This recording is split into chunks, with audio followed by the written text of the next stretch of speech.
তো এটার অর্থ যদি আমরা দাঁড়া করাই, hard and noise of breaking, একটা ভাঙা শব্দ পেয়েছিল ওয়েন ওয়ান টিনেজার, যখন একটা টিনেজার থ্রু অ্যা ড্যাশ, কোনো একটা জিনিস যখন নিক্ষেপ করেছিল তখন তারা একটা শব্দ পেয়েছিল। কিসের শব্দ? ভাঙা শব্দ। এটা হচ্ছে আমাদের মেন থিম। এখন এটা আমরা খুঁজবো, কোথায় খুঁজবো? প্যাসেজের 1946 থেকে 47 এবং 3 বেডুইনস, এই কথাগুলোর নিচে। আসসালামু আলাইকুম। আইএলটিএসের রিডিং সমস্যার সমাধানের নতুন একটা ভিডিওতে আপনাদের সকলকে আমন্ত্রণ। আজকের ভিডিওতে আইএলটিএসের রিডিংয়ের যে টপিকটি নিয়ে আমরা আলোচনা করব সেটা হচ্ছে gap fill type question. Gap fill type বা এখানে সেন্টেন্স কমপ্লিশন আইএলটিএসের রিডিংয়ের অন্যতম একটি কমন এবং সহজ। Compare to other question type, it is one of the easiest question types in reading section. তাই আমরা যদি এই গ্যাপ ফিল টাইপ কোশ্চেনে ভালো একটা মার্ক অর্জন করতে পারি তাহলে আমাদের ওভারঅল রিডিং প্রিপারেশনটা অনেক সহজ হয়ে যাবে। আমি আমার গত ভিডিওতে রিডিংয়ের 6টা টিপসের কথা বলেছিলাম, 6টা স্ট্র্যাটেজির কথা বলেছিলাম। এই 6টা স্ট্র্যাটেজি ব্যবহার করে আমরা খুব সহজেই যে কোনো কোশ্চেন টাইপ ইজিলি অ্যান্সার করতে পারি। যদি ভিডিওটি না দেখে থাকেন তাহলে ওই ভিডিওটা দেখে আসতে পারেন। গ্যাপ ফিল টাইপ কোশ্চেন পাওয়ার প্রথম এবং অত্যন্ত গুরুত্বপূর্ণ কাজ হচ্ছে কিওয়ার্ড সিলেক্ট করা। আমি আমার গত ভিডিওতে বলেছিলাম কিওয়ার্ড সিলেক্ট করা। আমি আজকে সরাসরি এইখানে যে গ্যাপ ফিলে 5টা কোশ্চেন আছে কিভাবে সহজে উত্তর করা যায় সেটা নিয়ে আলোচনা করব।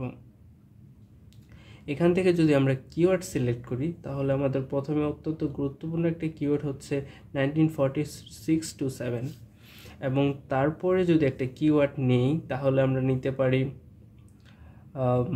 ফর ইনস্ট্যান্স দ্য 3 বেডুইন শেপার্ডস, এটাও নিতে পারি। এটা কেন নিলাম? এগুলো হচ্ছে খুবই ইউনিক এবং কমন। 3 বেডুইন শেপার্ডস, বেডুইন, এটা বেডুইন থাকবে প্যাসেজের মধ্যে। 1946 to 7 এটা প্যাসেজের মধ্যে থাকবে, আর এগুলো খুঁজে বের করা অনেক সহজ, এজন্য আমরা এই কিওয়ার্ডগুলি নিয়েছি। এই 2টা শব্দের নিচেই আমাদের এই উত্তরটা হবে। আমরা বলেছিলাম যদি আমরা কখনো একটা প্রশ্নের উত্তর দিতে চাই আমাদের সব থেকে বেশি যেটা গুরুত্ব দিতে হবে সেটা অর্থের ওপর। আমরা যদি সবসময় সিনোনিমের ওপর বা এখানে টিনেজার আছে, আমরা যদি প্যাসেজের মধ্যেও টিনেজার খুঁজি তাহলে আমাদের উত্তর ভুল হওয়ার সম্ভাবনা শতভাগ। তাই আমরা যেটার উপর ফোকাস করব সেটা হচ্ছে অর্থের উপর।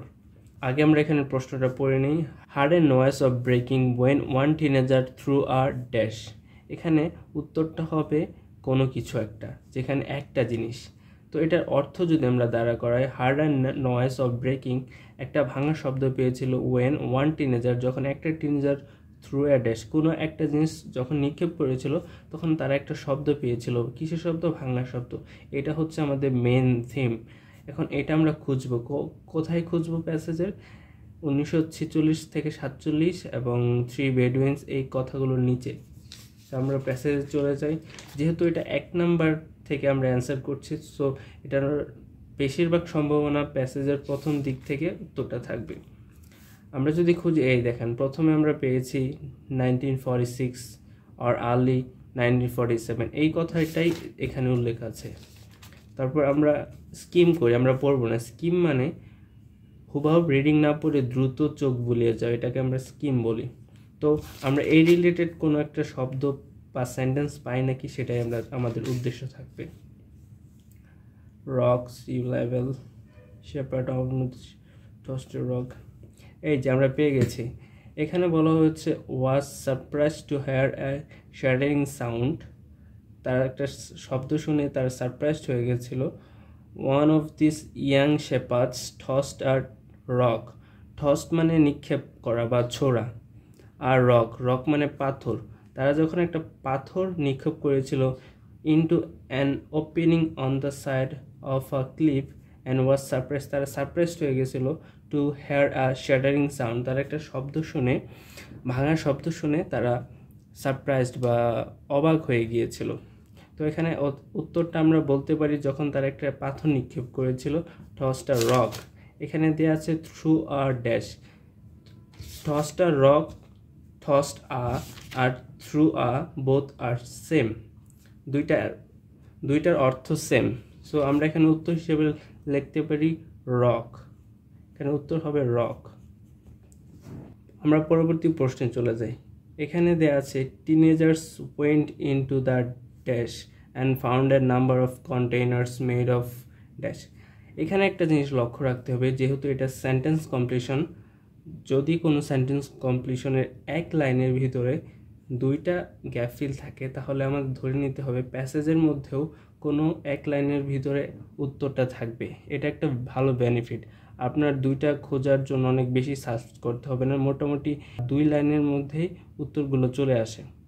তো এখানে বলা হচ্ছে teenagers went into the dash, তারা একটা জায়গায় গিয়েছিল কোনো একটার ভিতরে, যেহেতু এখানে ইনটু দেওয়া আছে তার মানে কোনো কিছুর ভিতরে গিয়েছিল, অ্যান্ড ফাউন্ড তার মানে আমাদের খুঁজতে হবে কিসের ভিতরে গিয়েছিল টিনেজাররা, and found a number of containers made of dash, তারা অনেকগুলো কন্টেইনার্স মানে পাত্র পেয়েছিল, মেড অফ মানে পাত্রগুলো কিসের তৈরি হয়েছিল, মেড অফ বলতে বোঝায় কি দিয়ে তৈরি হয়, কন্টেইনারগুলো কি দিয়ে, তার মানে এখানে কন্টেইনারটা কি দিয়ে তৈরি হয়েছিল এটাই হবে উত্তর।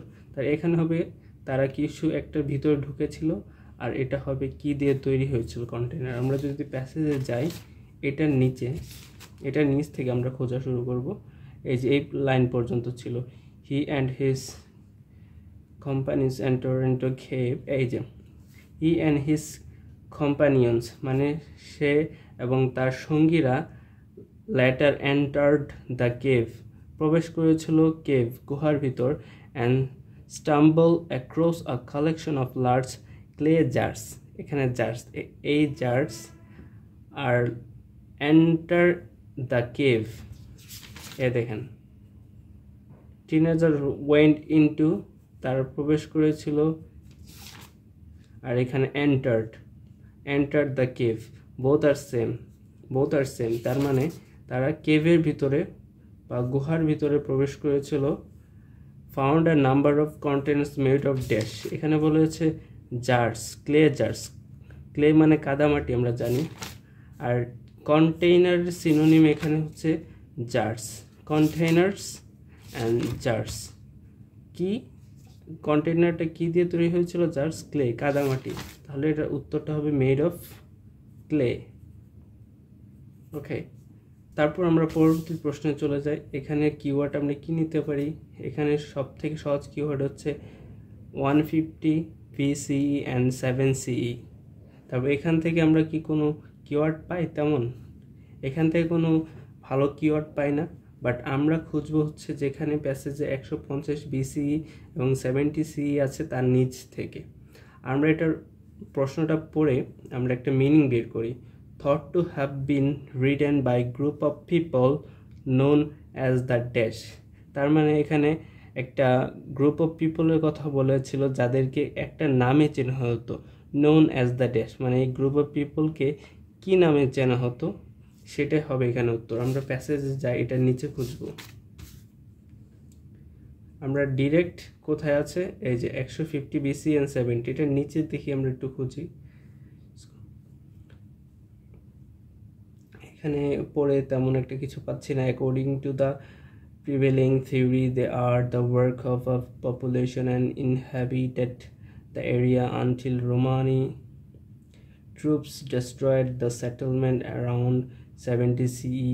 এখানে এই রিলেটেড কোনো কথা পাচ্ছি না, আমরা একটু পড়ি। The area was known as Judea at the time and the people that are thought to have belonged to a group, এই যে people are group called Essenes, মানে a group of people যাদেরকে বলা হতো Essenes and devout Jewish sect, তার মানে এই যে এখানে কিন্তু গ্রুপ অফ পিপলের কথা বলা হয়েছে, group of people known as the dash, তার মানে গ্রুপ অফ পিপলকে কি নামে চেনা হতো, Essenes, তার মানে আমাদের উত্তরটা হবে Essenes। এখানে যেহেতু বড় অক্ষরে আছে তো আমাদের এখানে উত্তরটা বড় হাতের হবে অবশ্যই, Essenes। ওকে, সো আমাদের last question, written mainly in the dash language, তার মানে কোনো কিছু একটা mainly written mainly in the dash, কোনো কিছু প্রধানত একটা কোন একটা ল্যাঙ্গুয়েজ একটা ভাষায় লেখা হয়েছিল। তো আমরা পড়ি, আমরা এটা নিচেই হয়তো বা এটার উত্তর পাবো। আমাদের এ পর্যন্ত পড়া শেষ হয়ে গিয়েছিল, তারপর আমরা একটু পড়ি। The majority of the text on the Dead Sea Scrolls are in Hebrew. Hebrew কিন্তু একটা ল্যাঙ্গুয়েজ বা ভাষার নাম, আমরা জানি।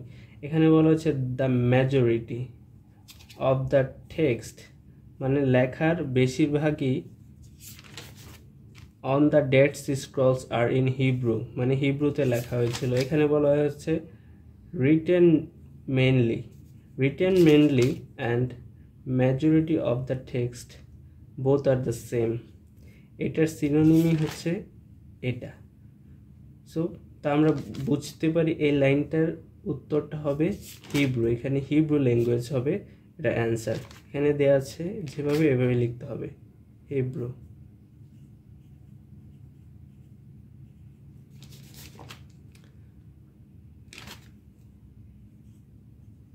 তো এইভাবে আমরা সহজেই গ্যাপ-ফিল টাইপ কোশ্চেনগুলো আমরা ডিল করতে পারবো। এর জন্য আমাদের প্রথমে কি করতে হবে?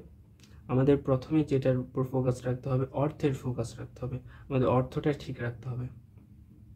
তারপর অন্যতম কাজ, আমাদের কিওয়ার্ড আইডেন্টিফাই করতে হবে। কিওয়ার্ড আইডেন্টিফাই করে আমরা সব পড়বো না, জাস্ট স্কিম করব, মেইন এক্সাক্ট পয়েন্টে যাব, দেন আমরা একটু ভালো করে পড়ে সেন্টেন্সের অর্থটা বুঝে দেন কোশ্চেন এবং প্যাসেজের মিনিংটা আমরা সেম করে উত্তরটা খুঁজে বের করে আমরা অ্যান্সারটা করে ফেলবো। আশা করি এভাবে যদি আমরা ঠিকভাবে করতে পারি, আমাদের জন্য রিডিংয়ের গ্যাপ-ফিল টাইপ কোশ্চেন একটাও ভুল হবে না।